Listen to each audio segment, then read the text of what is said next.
Hello అండి, అందరికీ hi. ఈరోజైతే పిల్లలకి బ్రెడ్ ఆమ్లెట్ వేస్తున్నానండి. ఇవి బ్రౌన్ బ్రెడ్, సో వీటితోనే చేసింది.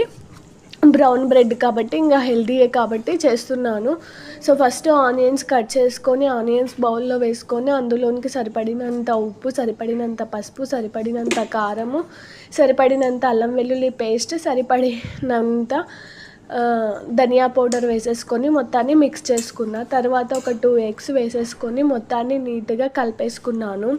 తర్వాత ఇంకా ప్యాన్ పెట్టేసుకొని ప్యాన్ పైన మొత్తం వేసేసుకున్నాను. మొత్తం వేసేసుకొని తర్వాత బ్రెడ్ని హీట్ చేశాను కదా, ఆ బ్రెడ్ని పైన పెట్టేసి దాని చుట్టుముట్టు అంటే రౌండ్ మొత్తం ఇట్లా వేసేస్తున్నాను. సో నా స్టైల్లో సింపుల్గా బ్రెడ్ ఆమ్లెట్ అయితే రెడీ అయిపోయింది. టేస్ట్ అయితే చాలా బాగుంది. సింపుల్గా హెల్దీ కూడా పిల్లలకి. అది కూడా వీట్ బ్రెడ్ ఇస్తే హెల్దీ, నార్మల్ బ్రెడ్ ఇస్తే అంత హెల్దీ కాదు, కానీ 1 టైం ట్రై చేయొచ్చు.